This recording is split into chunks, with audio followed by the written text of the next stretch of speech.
أهلا بيكم داخل قاعة النسيج بالمتحف القومي للحضارة، المكان اللي الزمن فيه قدر يستخبى داخل قطعة قماش في غرزها أو ألوانها. متحف النسيج المكان اللي حافظ على جزء كبير من ذاكرة المصريين، لكن السؤال: هل التراث مكانه المتحف وبس ولا ممكن يبقى عايش وسط الناس؟ علشان كده قررت أخدكم في مكان تاني. يلا بينا.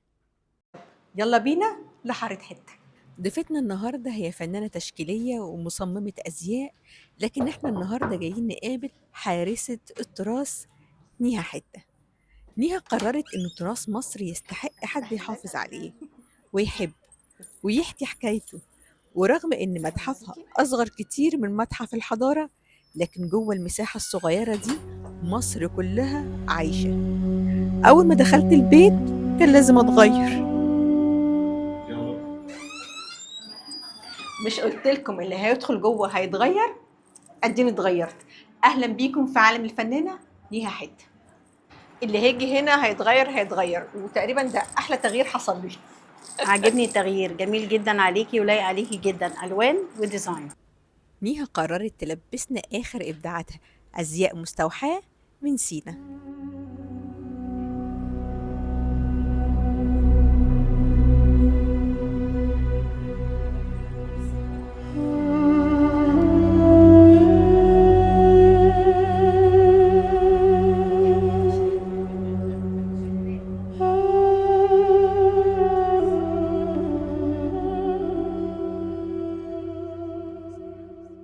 نيها اهلا بيكي في الناس الحلوة.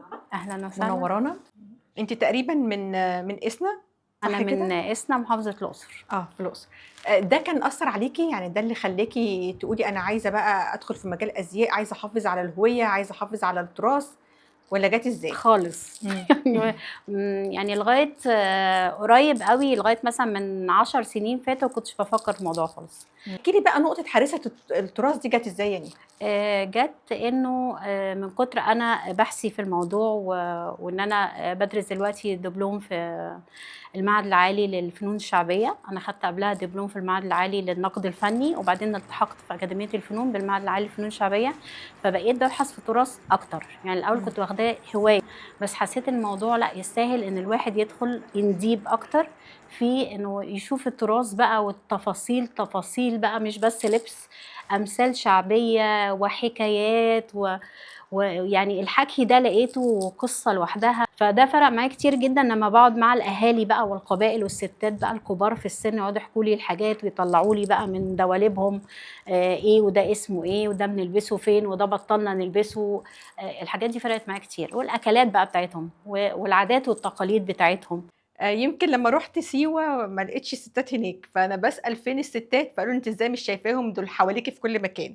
أبص مش شايفة حد، فقالوا لي لا هم حواليكي انت، كل المنتجات اللي موجوده حواليكي دي انتاج ايدين ستات سيوه. الحياه عندهم ما شاء الله ما شاء الله، مش يعني مرفهه.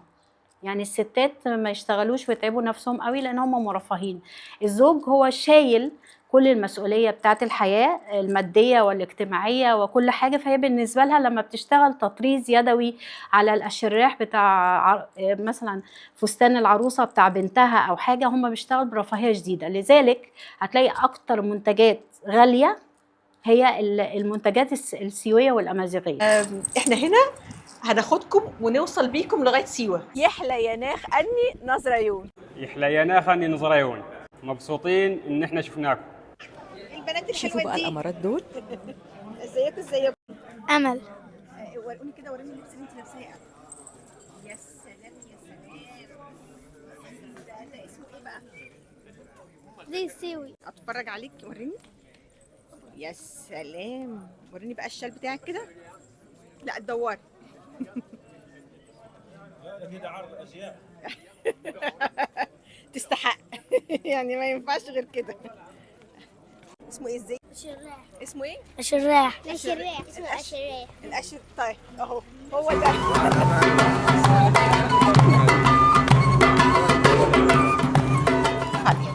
دلوقتي هتعرفينا على سيوه واسرار سيوه. اوكي، ده اهم توب في سيوه، اسمه اشراح او انشراح او انشريح.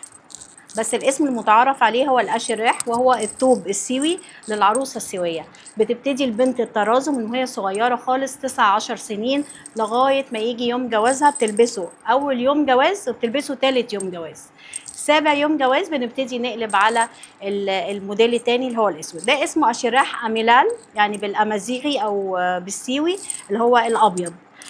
الأشراح الأبيض ده بيتكون من حاجة اسمها تشخرات. التشخرات دي اللي هي القطعة الكبيرة المطرزة، تمام. الكم عندهم الكبير قوي ده اسمه أنفس.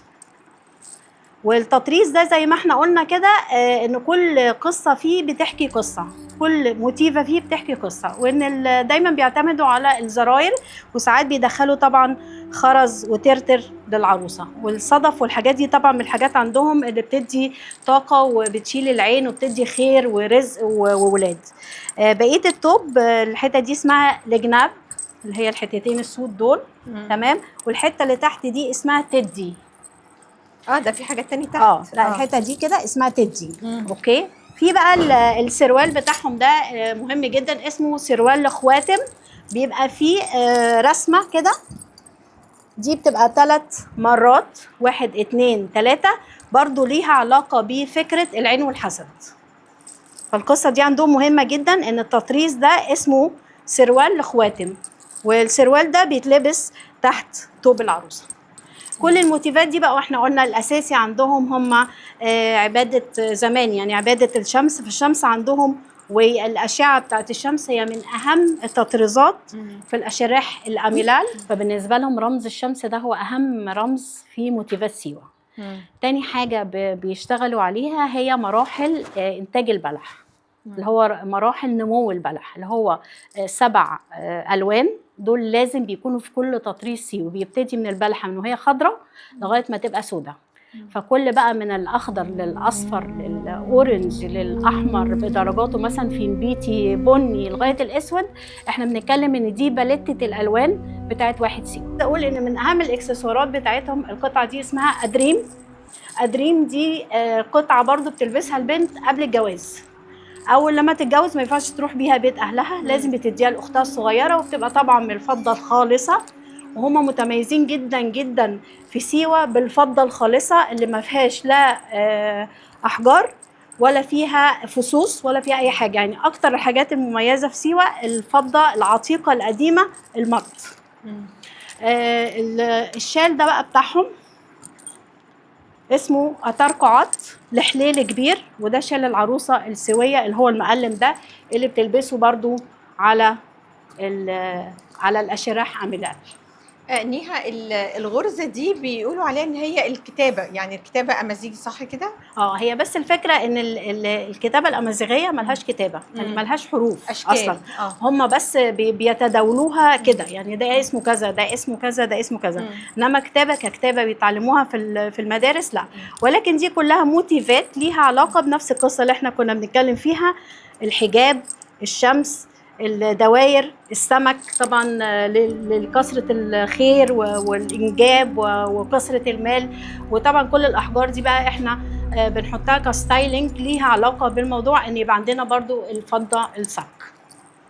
بعد اسبوع بتلبس 7 يوم بتلبس ده هو زي يوم السبوع ده، اسمه أشراح نازيتاف او ازيتاف. هم بيحطوا حرف النون للتاكيد. هو المفروض اشراح ازيتاف، هم دايما يحطوا النون للتاكيد، اللي هو اشراح نازيتاف. ده بتلبسه 7 يوم من الجواز. يوم الشماته، الشماته يعني اكن اهلها لما جم يزوروها، شماته ان هي يعني مشيت من بيت اهلها راحت لبيت جوزها. فده الزي الاسود ده بيتلبس، وبعد كده بتلبسه بعد كده في كل المناسبات اللي ليها علاقه يعني ليها علاقة بالحاجات الاجتماعية بتاعتهم. يعني عندها فرح، عندها راحة تعمل واجب لحاجة أو كده، هي بتلبس الأشراح نازيتاف ده. ودي برضو طرحة من الطرح بتاعتهم. طبعا بصي التطريز عليها بيكون قد ايه، مش بس خيوط حرير، ولكن بيبتدوا طبعا يطرزوها بحاجات أكتر. كل ما زاد التطريز طبعا وزاد الصدف، وزاد برضو كانوا بيعملوا بالعملات الفضة والعملات الذهبية. كل ما زاد الحاجات دي بيبين الغنى بتاع القبيلة أو ال يعني الأسرة دي. وده الحجل ده يعني اللي هو بيتلبس في الرجل. اوكي. احنا واخدينه ديزاين وعاملينه كستايل برضو يتلبس مع النازي تاف. ده بالنسبة للطوب السيوي أشراح أميلال أشراح أزيتاف.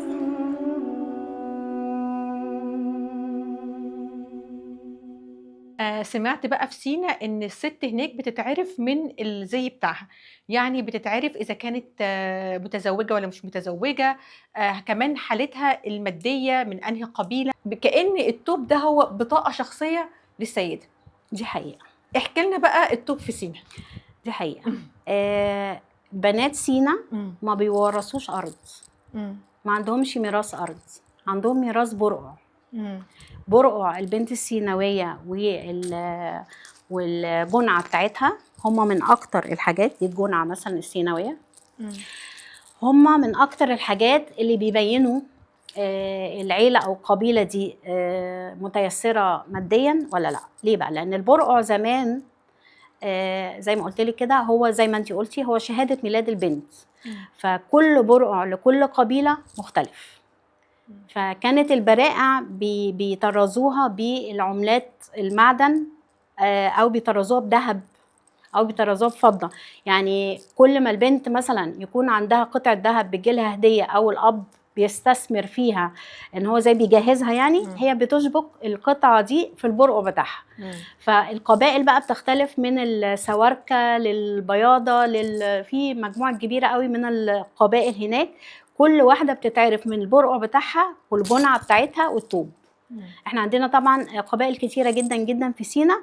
فلما بتكون في السوق او معديه تساعد جوزها في الصحراء في المنطقه البدويه، يعني في العمل او اي حاجه، بتعرف من البرقع بتاعها ان هي من قبيله ايه، وبتعرف من الجنعه بتاعتها من قبيله ايه. وفي كمان حاجه فوق الجنعه بتتلبس، انا بس مش فاكره اسمها قوي دلوقتي، حاجه بعد ما بيلبسوا الثوب ويلبسوا الجنعه دي اللي هي لازم تبقى مغطيه طبعا.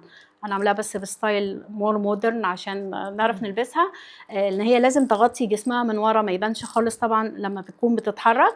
وفي كمان حاجه اكبر زي الشال كده بقى بتغطيها من فوق لتحت خالص، هي بمثابه شنطه ايديها. بيبقى فيها جيوب حاطه فيها مثلا لو راح تحصد مثلا محصول مع جوزها، او لو معاها طفل صغير، فهي بتبقى حاطه في الجيوب دي الادوات اللي بتستخدمها في العمل اللي هي رايحه تعمل فيه ده.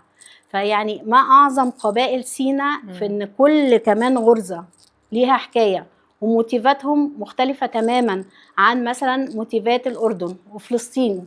إحنا نفس شغالين على فكرة نفس الإتامين اللي هي غرزة الصليبة مثلا، ولكن بقى إحنا مثلا بنعتمد عندنا في مصر على الغزلان، الأبريق، الزيتون بتاعنا، شجر، الحاجات الحية. إحنا عندنا الحاجات الحية أكتر، الحاجات عروسة، في زهرة الفلفل، يعني في موتيفات كتير قوي ليها علاقة بالتطريز للثوب السيناوي. بيختلف بيننا بقى وبين فلسطين بين الأردن إن موتيفاتهم مثلا يعني فلسطين ما عندهمش خالص كائنات حية، بيعتمد مثلا على شجرة الزيتون، ده بس مثال بسيط جدا. إنما فكرة إنه كل قبيلة ليها برقع، كل قبيلة ليها شكل ثوب، ألوان الثوب كمان بتختلف، وكل قبيلة ليها الجنعة بتاعتها اللي بتختلف. وازاي الصعيدي؟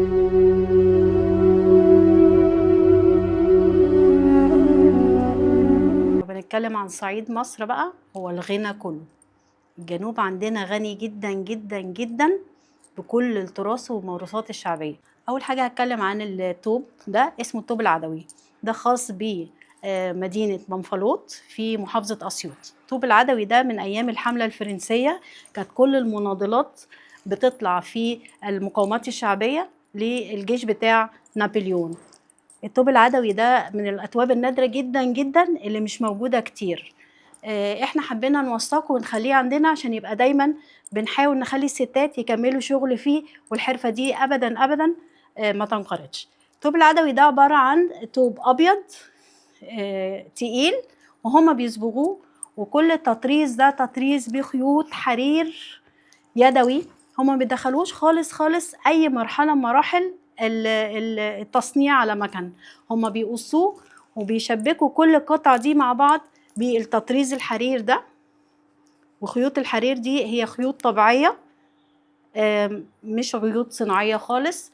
وده التقسيمة بتاعته. هم عندهم فكرة في فكرة التقسيمات دي، بيسموها جريدات. والجريدات دي كل ما بتكتر بتبان ان الأسرة دي مقتدرة أكتر أو مادياتها أحسن. كل ما الجريدات دي بتقل بتبان ان الأسرة على قد فلوسها. اللي أنا عايزة أقوله إنه مفيش ست في بني عدي في منفلوط بتمشي أبدا من غير الطوب العدوي، وبيلبسوا عليه شال كبير بيسموه الشال الكشمير. أما عن بلاد الجرنة وهي أشهر ما فيها، لبس ستات الصعيد الجميل المحتشم المحترم اللي كله ألوان. الأساس عندنا دايما في الصعيد الأسود صحيح، ولكن دايما القبة بتاعت أي طوب في الصعيد بتكون ألوان، بنفسجي، أحمر، نبيتي. هما بيحبوا إن هما يلبسوا الحاجات الملونة، ولكن بحذر شديد عشان ما تلفتش نظر برضو الآخرين. فدايما عندهم البردة الصعيدي أو الفرخة، بيختلف اسمها من الشال أو بردة أو فرخة من مكان لآخر. كلهم بيكونوا متصلين بقصة واحدة بس، هي قصة الحبكة.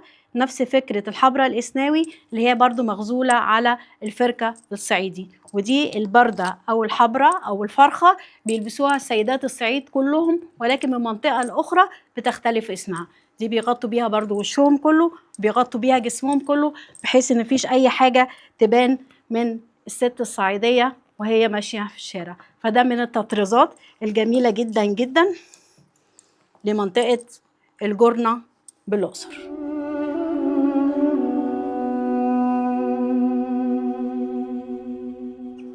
نتكلم بقى عن أجمل الأماكن لقلبي، منطقتي، أصولي وأصول أجدادي وأهلي كلهم، هي منطقة إسنا في جنوب الصعيد محافظة الأقصر. الطوب الرسمي والزي التقليدي لمركز إسنا أو مدينة إسنا هو بيكون من الحرير فضفاض واسع، ولكن ليه فكرة وتقسيمة. هو يبان إنه أسود كده عادي. أولا ما بيتعملش برضو على المكن خالص، كل القطع دي بتتوصل ببعض عن طريق تطريز يدوي. بص قد إيه الغرزة دقيقة جدا وصغيرة جدا، وهم مصرين إلى الآن إن هم ما يدخلوش أي مكن في تصنيعه عشان يفضل محتفظ بذاته وبقيمته الفنية. هو ليه تكوين كده، هو التطريز ده بيسمى شنكل، ودي أهم حاجة بتميز الطوب الإسناوي. النص القدامي ده والنص اللي ورا اسمه بدن أمامي وبدن خلفي، ودول اسمهم جناب اللي هم الجنبين دول. وفي حاجة بقى مهمة جدا جدا محدش يقدر يفصل طوب إسناوي من غير ما يعملها، فكرة النافوجة. النافوجة دي هي قطعة مثلثة بتكون تحت الإيد، بتكون موجودة ليه عشان تدي وسع للطوب، عشان الطوب ده تقدر البنت تلبسه، تقدر الأم تلبسه وتقدر الجدة تلبسه، بما يسمى يعني الفري سايز عندنا دلوقتي. فالتقسيمة دي هي تقسيمة مهمة قوي بالنسبة لهم، إن أي حد يقدر يلبس الطوب الإسناوي، لأنه مش بيتعمل مقاسات، هو بيتعمل مقاس واحد. والفكرة كلها في فكرة النافوجة. النافوجة دي بتقابلها في الطوب اللي هو قصدي في الجلابية الرجالي، بتبقى جلابية برضو عادية كل الأولاد يقدروا يلبسوها من الولد للأب للجد. وبتبقى الفكرة دي عندهم بدل النافوجة بتبقى قطعة مستطيلة اسمها هاشتاجة، ودي اللي بتدي وسع للجلابية للصعايدة. نيجي نتكلم بقى عن قطعة مهمة جدا جدا جدا، وهي الحبرة الإسناوي. الحبرة الإسناوي دي عبارة عن قطعة مغزولة على الفركة الصعيدي بإسنا، عبارة عن خيوط حريرية منسوجة مع بعض. ليها فكرة إن كلها سودة، ولازم في الآخر بتكون عندها القطعة دي هي أهم ما يميز الحبرة الإسناوي، واسمها الحبكة. الحبكة دي هي قصة الحبرة كلها، دي بتحكي قصص وحكايات. الحبرة دي لازم بتكون كبيرة جدا، بتوصل طولها ل3 متر، بتغطي جسم الست الإسناوية كلها، وبيغطوا وشهم طبعا وهم ماشيين، ما يبانش منها برضو غير عين واحدة. الفكرة في الحبرة دي إن اللون الدارج عليها هو اللون البنفسجي، ويسمى اللون المناويشي. ليه بنفسجي؟ بيدل على الوقار والقيمة والهدوء كده والاحترام، لأن الصعيد ما عندهمش ألوان قوية قوي، لازم تتحشم بيه الست من سن 16 سنه، من اول بنت ما تبقى 16 سنه لغايه ما توصل ل 40 سنه. بعد ال 40 سنه لازم تلبس الفرخه الاسناوي، والفرخه دي بتبقى سودة تماما ما فيهاش اي نوع من الالوان.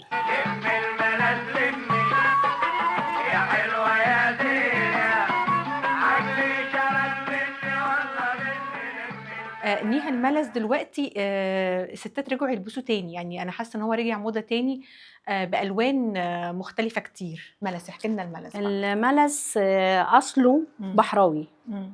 دي المعلومه الناس كتير ما يعرفوهاش. انا فاكراه صعيدي. لا، هو الملس اصله بحراوي. مم. وبعض الاماكن في الصعيد بيلبسوا الملس، لكن فكره الملس الصعيدي لا، هو مش الملس، مش مندي صعيدي. مم. هو احنا بنتكلم في شرقيه وبحيره وقليوبيه، ودول كلهم كانوا بيعتمدوا على الملس، سواء الابيض البيور او بياخدوا الابيض بيور ده بيصبغوه، لان هو مفيش قماش للملس اسود، هو بيتصبغ. انما الصعيد بقى طبعا زي ما قلت لك مثلا اسيوط بيلبسوا ملس، في بعض يعني القرى جوه المراكز بتاعت الصعيد بيلبسوا الملس الصعيدي. الصعيد يعني ملس صعيدي. الملس الصعيدي ده من اكتر الحاجات المشهوره في صعيد مصر، هو بيكون عباره عن خيوط كلها معموله على الفركه الصعيدي بخيوط حرير طبيعي، كلها بتتعامل مع بعض وبيكبسوها بالشكل اللي احنا شايفينه ده عشان يهدل. لازم يكون بيهدل كده، ولازم تكون خامته طريه علشان تقدر تعمل حشمه لجسم المراه وان هي تحافظ عليها. وانا ضفت ليه القصه بتاعت برضو التلي. ومن خيوط الفضة تبدأ حكاية التلي. ندخل بقى على حاجه تانية مشهوره يا نيها، التلي. كلمينا عن التلي. التلي ده بقى ستوري كبيرة جدا جدا، لأنه احنا عندنا أكبر محافظتين للتلي في الصعيد مصر، هو في سوهاج وأسيوط. هنا تلي وهنا تلي، بس موتيفات ده غير موتيفات ده. الحجاب هو المين عندهم، حجاب اللي هو المثلثات، لأنه هو دايما بيحفظ برضه من العين وبيحافظ على الناس من الحسد والحاجات دي من المعتقدات الموروثة اللي عندنا يعني في مصر. ولكن طريقة التطريز واحدة للاتنين، بس الموتيفات مختلفة. يعني اللي دارس قوي عن التلي المصري او بيبحث قوي في الحاجات التفاصيل دي، هيلاقي ان الجمل هنا مثلا حامل الهودج اللي هو اللي بتاع اسمه ايه، بتاع العروسه اللي هو عفش العروسه. في جمل تاني مثلا ليه زي سنم كده مثلا عالي، ده مثلا حامل العريس وهو رايح للعروسه. في جمل برضو في وضع ثالث وهو المحمل اللي هو حامل كسوة الكعبة وهي رايحة من مصر لبلاد الحجاز مثلا. ده بالنسبة للجمل. في موتيفات كتيرة بقى جدا. في عروسة سليمة فيقولك دي عروسة لسه بنت بتتجوز. في عروسة زي مكسورة شوية أو عاملينها فيها يعني زي دمج كده شوية، يقولك مثلا خارج بيت، يعني اللي هو مثلا هتتجوز تاني أو يعني اتأخرت في الجواز. بصي قد إيه هم دقيقين في كل تفاصيل الموتيفات بتاعتهم. يعني وهي عبارة عن خيوط طبعا. هي كانت زمان من الذهب والفضة، يعني الخيط ده ذهب خالص، والذهب والفضة كان خيط فضة خالص. طبعا مع الوقت طبعا والاقتصاديات ما بقيناش نقدر نستورد من بره قصة الخيوط دي لأنها كانت بتجيلنا من بره مصر. فهي عبارة عن منسوج تل وخروم. ودلوقتي بقى عبارة عن الخيوط دي بتاع نحاسية ومطليه فضه ومطليه دهب، فلا بتغير لونها الذهبي ولا الفضي، ولكنها ما بقتش بالقيمه القويه بتاعت زمان اللي هي كنت تمسكي قطعه طبعا انت ماسكه معدن تقيل. يعني ممكن لو حد اشتغل على توب عادي وبدا ان هو يتلخبط في الرموز، ممكن ده يعمل مشاكل اجتماعيه؟ ممكن. صادفتي حاجه زي كده؟ ما صادفتش، لان كل اللي بيحترم القصه دي هو ماشي على منهجها. نيها، انت عامله مجهود كبير في حفظ التراث، وحاسه ان انت بتقدمي خدمه مش للفن بس، لا للبلد بشكل عام. انت حائط سد لحاجات كتير. امنيتك ايه بقى؟ يعني في اخر الحلقه كده ايه الكلام الحلو ده؟ ايه الكلام الكبير قوي؟ واحلامك. بصي انا امنيتي ربنا دايما كده ييسر لي دايما للخير، اني افتح بيوت رزق الناس كتير، زي ما انا الحمد لله ربنا بيكرمني بحب الناس كمان ربنا يكرمها. فانا من اكتر الاهداف اللي ساعداني في مشروعي الفني انه في بيوت كتير الحمد لله مفتوحه من قصه ان هم ينتجوا في بلدهم، وانا اجي هنا اعرض واصور وابيع لهم واطلب منهم اوردرات اكتر. القصه دي للواحات، القصه دي لسيوه، القصه دي لإسنا، لبلاد النوبه، كل الاماكن دي الحمد لله لما بحتاج حاجات تطريز حلو زي ده ببعت لهم هم يشتغلوا واحنا نشتغل كلنا. كمان نفسي قوي قوي ان احنا نصدر بقى لبره مصر، يبقى بما انه براند مش بس يعني مختص بالقطع الأصلية، بما اننا احنا بنعمل حاجات اكتر عصرية وبناخد شكل الاصلي وبنعمل منه حاجات مور مودرن عشان الناس تقدر تلبسها. عايزه اقول لك ان في الاماكن اللي بروح فيها في معارض للاجانب زي دهب مثلا، زي الفيوم، زي الاماكن دي الاجانب بيعجبها قوي قوي الستايل اللبس ده، لانه واخد روح التراث وفي نفس الوقت عصري وخفيف للحركه وكده. فنفسي جدا نصدر القصه دي ونفضل دايما نوري مصر ولاده قد ايه بالخير بتاعها وبتراثها الغني الثمين. الفنانه التشكيليه نيها حته عندها برضو امنيه كانت نفسها تحققها. نفسي مجموعة فنانين نشترك كلنا مع بعض، بما اني فنانة تشكيلية في الاساس، نشترك كلنا مع بعض في صنع يعني ايفنت او معرض او يعني حاجة تكون كبيرة ندمج فيها نفس فكرتي الأصلية بتاعة الفن التشكيلي، يطلع منه تراث مصري والتراث المصري يكمل الفن التشكيلي. فنفسي جدا نعمل حاجة ليها علاقة بالموضوع ده، ان احنا نستغل فكرة ان احنا عندنا ازياء تقليدية كتيرة قوي في مصر، الحمد لله ان ربنا كرمني كمان بالاكسسوارات بتاعتها ومكملات الاناقة بتاعتها. فنفسي نعمل كوميونيتي كده حلو في فكرة معينة تجمع فنانين تشكيليين مع الحاجات التراثية مع الناس اللي بتحب التراث والموروثات الشعبية والفلكلور، نتجمع كده كلنا في حاجة نعرض بيها بشكل حضاري جميل مختلف وراقي. وانا كمان بضم صوتي لصوتك وبطلب من كل الناس الحلوه ان هم يشتركوا في معرض الفنانه نيها حته علشان نوري الناس قد ايه احنا عندنا تراث كبير، قد ايه احنا مختلفين، قد كده التراث بتاعنا ممكن نستلهم منه حاجات كتيره قوي. متحف حارة حتة في دفا البيوت وريحة القماش القديم وحكايات أصحابه. يمكن متاحف بتحتفظ بالتاريخ، لكن بيوت زي بيت حارة حتة بتخليه لسه عايش. وأجمل حاجة إن ورا كل قطعة شفناها النهاردة كان في إنسانة أمنت إنه تراث مصر مش مجرد ماضي، ده جزء من بكرة كمان.